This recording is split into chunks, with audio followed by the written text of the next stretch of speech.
The Alphabet Cloud division has given us a look under the hood in terms of what they have contractually coming up and some potential revenue numbers for them as well. The Cloud division CEO says that his unit has up to $106 billion in commitments from existing contracts that it has yet to fulfill, adding that at least 55% of those, or what would be the equivalent of $58 billion, is expected to turn into revenue earned by the company over the next 2 years as those services are delivered.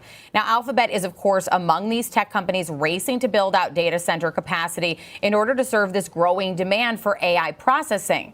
Now, they are in third place behind Amazon and Microsoft, but Google Cloud is still viewed as one of Alphabet's strongest sources of growth as it's their main search business matures. Now, the cloud division generated revenue that jumped 32% to $13.6 billion in the second quarter. That was released in July. Now, and Google Cloud has achieved annual revenue run rate of over $50 billion. So they are performing well.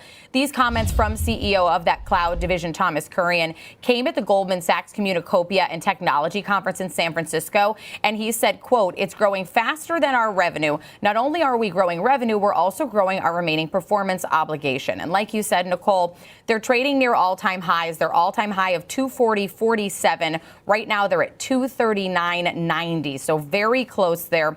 And shares are still elevated after they've up more than 13% since that DOJ ruling came down. So, we are seeing a big boost from Google on this note. And interestingly, following Oracle disclosing some really positive revenue numbers yesterday as well. Investments in artificial intelligence, AI technology, continue to take investors by surprise. Oracle, a tech powerhouse, has astounding growth projections for its revenue. It will require CPUs from companies like Nvidia for its cloud services. There are still indications that capital expenditures for AI infrastructure are increasing. Shares of AI leader Nvidia are rising today after a tech major shocked investors with its results announcement last night. As of 10:52 a.m. ET, Nvidia's stock had increased by almost 5% this morning and was still up 4.5%. Investors are even more upbeat about Nvidia's future after Oracle revealed something in its first quarter fiscal 2026 report. In the first quarter alone, Oracle reported signing many multi-billion-dollar contracts. Its contracted revenue, or what it refers to as total remaining performance obligations, RPOs, was $455 billion at the end of the quarter. That's a 59% rise from the previous year. Presumably, a large portion of money will go toward infrastructure to advance AI technology.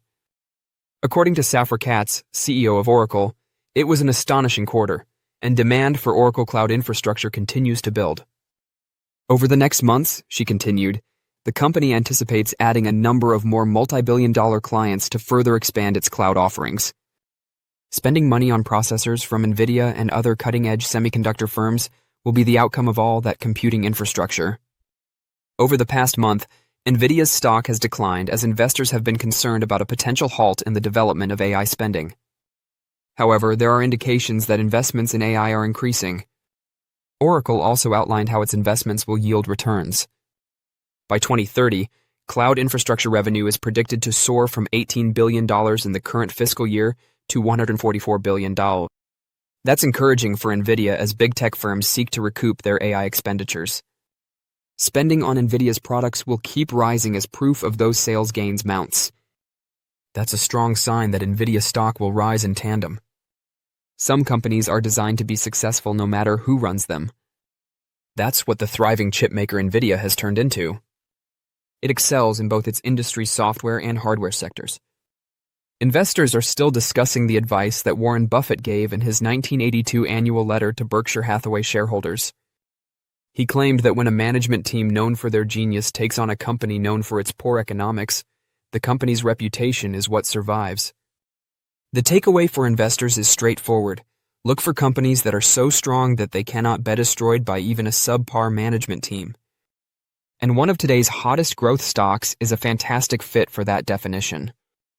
It's difficult for me to think of companies with strong economics without thinking of Nvidia. Additionally, Buffett probably has a great deal of respect for the company's business strategy, even if he has mostly avoided high-growth tech firms over the decades due to his well-known preference for investing in companies he knows. A lot of investors consider Nvidia to be a hardware business. In fact, it is the world's top designer of GPUs, which are essential pieces of hardware that enable a wide range of other technologies, like artificial intelligence and machine learning. However, Nvidia's profit margins are in some ways double those of rivals like Advanced Micro Devices and Intel. How? With its CUDA developer platform, Nvidia also manages the software aspect of things, allowing GPUs to be programmed and optimized for particular applications. It is far more difficult for its customers to move to competitor hardware because it controls both the software and hardware aspects of the equation, and the popular CUDA platform is only compatible with Nvidia's chips. Frequently, the costs of friction are just too great. It's possible that astute management implemented this strategy. However, given Nvidia's current standing, it is difficult to imagine the business not retaining its large market share and excellent profit margins for many years to come. Today, it's a company that can prosper even with less capable leadership. That is precisely the kind of company Buffett advises purchasing. According to a Bank of America Institute analysis, as tech companies continue to invest billions in AI infrastructure, construction spending on U.S. data centers hit a record high of $40 billion at a seasonally adjusted annual rate in June. According to the study, which cited data from the U.S. Census Bureau, the June number is a 30% increase over the previous year after a 50% spike in 2024. Tech giants like Microsoft, Alphabet, and Amazon.com are investing billions in building the infrastructure because the surge in generative AI and machine learning is increasing demand for processing capacity. For semiconductor companies like Nvidia, which supplies chips used in data centers and gets the majority of its revenue from such sales, these hyperscalers have been spending billions to scale their operations to support AI workloads. Economists from the Bank of America Institute, led by Liz Everett Krisberg, stated in the paper that while hyperscalers play a significant role in the rising demand for power, they are not the only factor. In actuality, electric vehicles, EVs, heating, industrial reshoring, and electrifying buildings account for the majority of the anticipated increase in the demand for energy in the United States until 2030. Shares of the top graphics chip designer. After the company's recent Blackwell technology was replaced by its new Rubin CPX artificial intelligence AI chip, Nvidia's stock continued its upward trajectory, and the company's stock gained 4.9% in the morning session.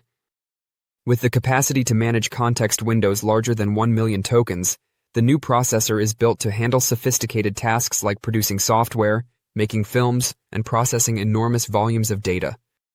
A $100 million investment in the new hardware may help customers produce $5 billion in income, according to Nvidia, highlighting the potential for large returns. The company's leading position in the AI chip business, which has contributed significantly to its ranking among the most valuable corporations in the world, is further supported by this revelation. A wider gain among AI chip makers amid soaring demand also helped the stock. Separately, businesses exposed to the demand for artificial intelligence were encouraged by a positive outlook from software behemoth Oracle, ORCL. Oracle's stock shot up when the company raised its forecast, pointing to the growing demand for AI. Shares of AI chip makers AMD, Nvidia, and Broadcom increased as a result of this upbeat mood spreading throughout the semiconductor sector. Global semiconductor sales reached $62.1 billion in July 2025, a 20.6% year-over-year rise, according to current data, which further supports the move. The strong demand for memory and data center chips has driven this expansion, boosting investor optimism about the industry's future. The shares cooled to $107.65 after the initial surge, up 4% from the previous close. Is it time to purchase Nvidia? Over the past year, Nvidia's shares have had 19 swings of more than 5%, making them extremely volatile. In light of that, today's action suggests that while the market views this news as significant, it is not enough to drastically alter its opinion of the company. The stock fell 2.9% 5 days ago when rival Broadcom disclosed a huge cooperation with OpenAI, raising fears about growing rivalry in the artificial intelligence hardware sector. This was the last major move we covered.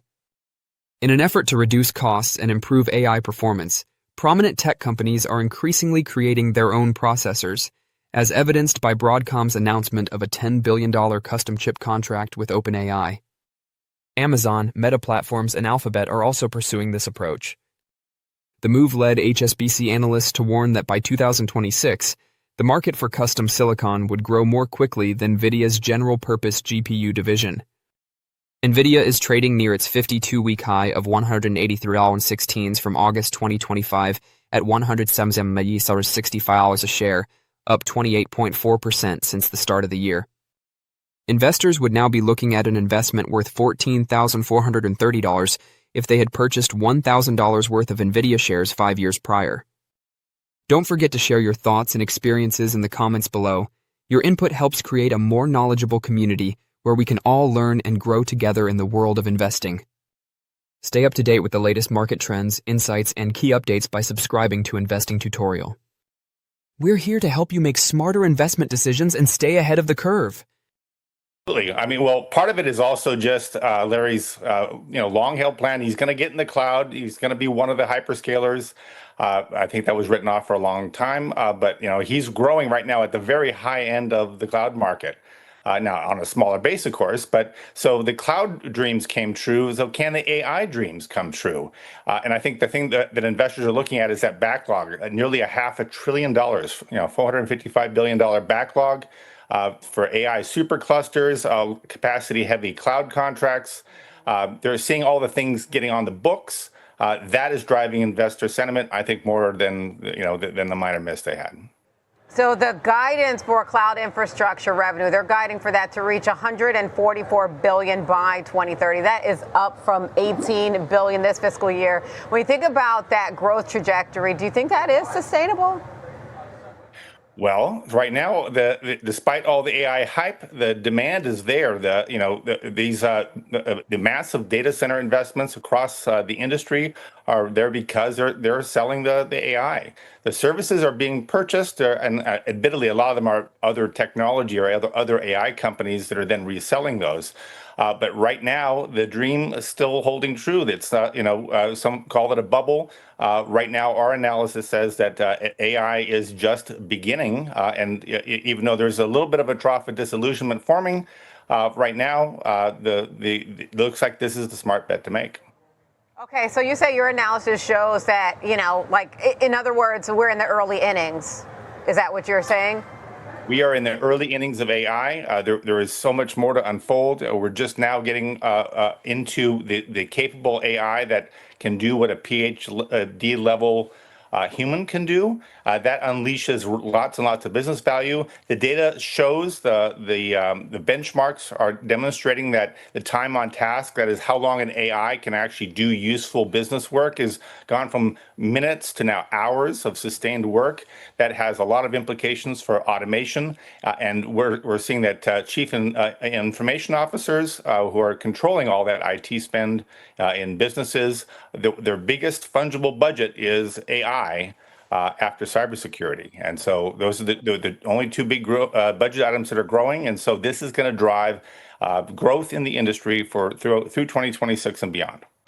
Well, obviously, Nicole, as you kind of talked about, Oracle leading the way here for technology, and we are seeing the technology sector right now up over 1% in today's session. That's really kind of keeping us afloat here, as we do have some defensive rotation also taking place here today. Utilities catching a little bit of a bid to start us off here, but the market did start off very strong. If you're looking at the intraday levels, I'm looking at 65.55 as your first area of major resistance. We actually opened up at the highs of 65.50 to start the day here, so got fairly close to that level, seeing a little bit of a pullback, but I actually have a fairly wide range when you're looking at this chart. To the downside, looking at 6,500 as your first big area of support, and then 64.85. You can also see this yellow line at 65.30 that I have as a key area here. That's just a previous area of resistance that we saw back on the 5th of September. Could that be act as an area of support for this market? That could be the case here, but a very wide range. Obviously, we started off fairly strong. You want to see if we can actually kind of hold some of these gains through the remainder of the day. PPI came in better than the street's expectations. We have CPI coming in tomorrow as well.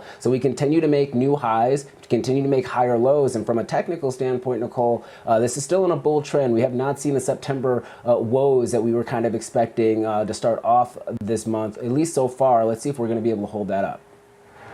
Understood. I mean, when you look here at the record levels, pretty exciting. I mean, any final thoughts there? I know you want to talk about industrials too. Yeah, no, I mean, once again, we continue to hold this consolidation or this channel, this bullish channel line to the upside here that we've been developing back since May. So if you're looking at just the technical standpoint, you can make the case 60, 650-ish could be your next area of major resistance for this market until we actually pull back. We continue to hold the 20-day moving average. We continue to hold the 50-day moving average. So that's also very key. And we have this MACD that's kind of flattened out, just showing that price action for the most part has been consolidating, but we could be looking at a little bit of a bullish cross. RSI also breaking out to the upside. So technically, we're looking actually pretty decent right now for the S&P 500. If we're looking at the industrials, I know you guys just talked about it in the previous segment, but I think this technical setup is actually very interesting, given the data that we had from PPI this morning. If you look at the XLI, I'm looking at a 3-year weekly chart here. We have this flag pattern. We've seen this so many times in so many different stock charts over the last week or so, and we are really kind of, once again, kind of consolidating. But the thing that you get a little bit concerned about is that MACD. We actually do have a bearish cross on that MACD for the weekly chart, the 12 EMA crossing below the 26 EMA. When we see that in the past, we at least go back and test the 20-week moving average. That's around 2.5 to say 2.7% from these current levels. And do we actually see a little bit more of a breakdown, or do we actually see a breakout to the upside? The other reason why I'm keeping this on the radar, if you're looking at PPI, 75% of the decline that we saw on the services front, Nicole, came from margins going lower for these for machinery and transportation services that are being provided out there. That's the big companies. That's the Caterpillars of the world, Deere, as well as the Boeing. So if they are seeing some margin compression, are they able to hold up at these current valuations? And I think this is going to be an interesting development to see over the next couple of weeks.